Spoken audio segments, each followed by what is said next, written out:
Hello. Happy New Year. I hope everybody had a lovely holiday season. I've actually decided to take the month of January to reflect on everything that's happened last year and to plan for the current year. I know a lot of people usually do that in December, but December is really hectic for us, not only because of the holidays, but also there's multiple birthdays in our family. So it's never really a good time to plan for the year ahead for me. And then last year, I ended up catching an eye infection in January that I was kind of forced to take the whole month really slowly. And I found that actually worked really well in terms of achieving my goals throughout the year. So I thought I would try it again this year and see what happens. So I've spent the last week or so organizing my closet, seeing what I've added, what I've worn the most, etc. And I decided to come up with 3 main areas to focus on this year to help improve my style further. So these are my style objectives, so to speak. So today I want to talk about what these objectives are for me this year and go over them one by one with a few examples.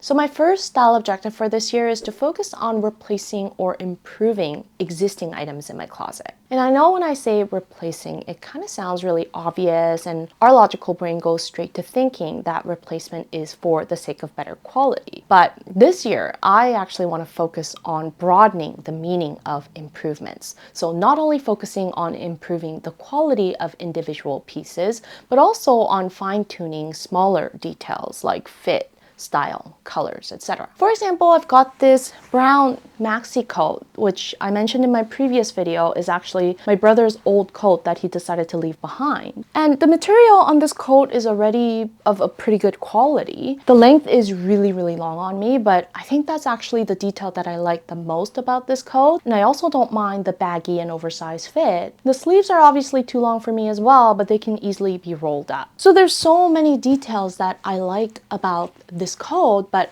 every time I wear it, there's always something that feels a little bit off, and I couldn't figure out for the longest time what it was until I realized that it's actually the large collars. I feel like the collars, like the size of the collars, just give this coat a very dated look and kind of reminds me of like a pirate coat. So as a means of improving this coat, when I get the sleeves tailored, I'm also going to talk to the seamstress about altering the collars, because I think smaller collars on this coat will give it a more timeless look, and it'll also look a bit more minimal, which is one of my 3 style words. So that's what I mean by broadening the meaning of improvements for me. It's not just about replacing the items for the sake of quality, but it's also about focusing more on the smaller details to really fine-tune the garments to fit my needs and wants. I just think that so much of slow fashion content is about having good quality items in your closet for longevity purposes, and that makes a lot of sense. But when you already have a closet full of stuff, that requires a lot of replacing of garments, which doesn't always make financial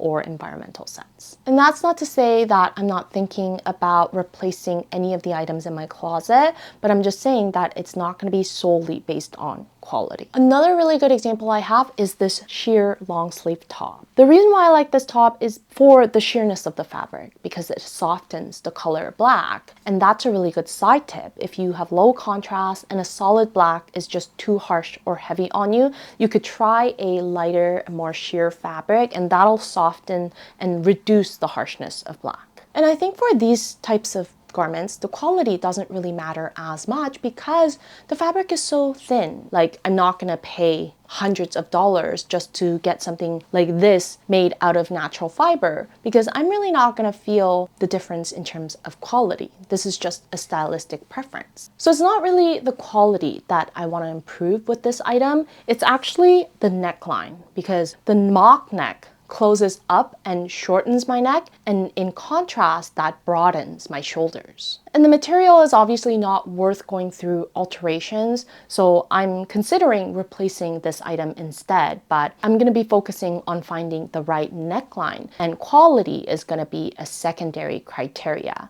And again, it has to be at a justifiable price. The second style objective I've set for myself this year is to minimize branding. I've actually brought this point up in the Decluttering my wishlist video. And this is really one of the first steps we can take in breaking the habits of consumerism, right? We have to stop wanting items that we think are gonna elevate our status, and we have to stop caring about what other people are gonna think about our style and our taste, and we also have to stop wanting other people's style and what they own in their closet. I mean, let's be real, we're all guilty of it, but I've just come to realize that no one needs to know how much money I spend on what I wear. Only I need to know how much money I spend to make sure my priorities are set in the right order. I'm just saying, at the current stage of my life, spending beyond my means just to let everybody else know how much I can afford is dumb. From experience, I know that designer label and high price tag do not equal to high quality and good design. So the ability to make that discernment is so important. Just because I own designer stuff doesn't mean I have good taste.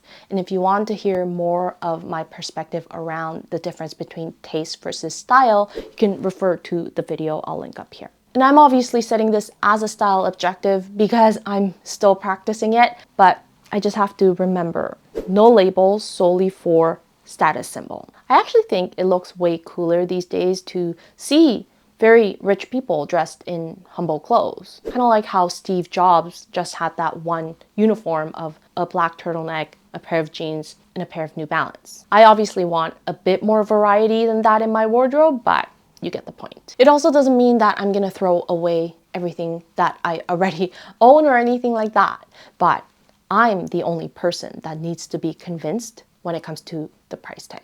The third style objective for me this year is to focus on accessorizing. And I think this was sort of the general trend of 2024. It's not about what you wear, but how you wear them. And I do think that accessories are such a great way to add more fun and variety to your outfits, but as someone who doesn't really like layering a ton of jewelry, finding that balance has always been a bit of a challenge for me. I used to hate wearing rings, but after 3 years of marriage, I can finally get around to the idea of wearing more rings on a daily basis. So my objective specifically for jewelry this year is to find simple enough pieces that I can wear on a daily basis, and ideally ones that I don't have to take off so often. I've also realized after going through my closet that I have so many hats that I don't wear anymore. I used to love wearing them, but with a corporate job and working from home full time, I just don't wear them nearly as often as I used to. But they're such a great winter accessory, or even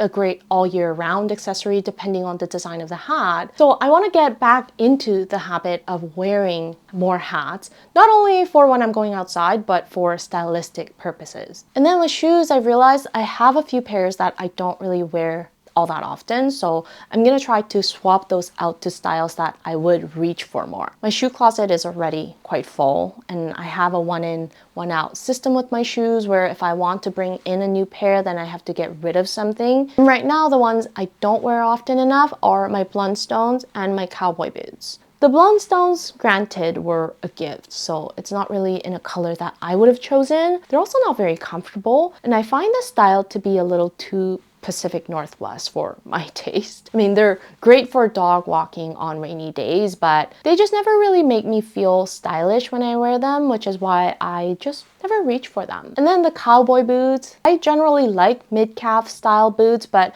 I think just the style is a little too feminine for the clothes that I would normally wear with mid-calf boots. So ideally what I would want is a mix and match of the elements I like from both pairs. So with the Bornsteins, I like the ankle lengths, but I'm not a huge fan of the color or the rounded toes. So I would probably opt for a black pair with pointy or square toes. And then with the cowboy boots, again, I like the mid-calf length, but I think I just want something with a bit more of a masculine fit to pair with some of my more feminine items like skirts or shorts. And I think these elements to tweak are specific enough for me to narrow down to styles to keep an eye out for. Like I said, I have a one in, one out system with my shoes, so I have to get rid of my existing items first before adding anything new to my shoe closet. And I have the whole year, so I'm not in a huge rush. So those are my 3 simple style objectives for 2025, and I'd love to know what your style intentions are for this year, so leave me a comment below. I'll see you in my next video, and until then, stay unique and stay gorgeous.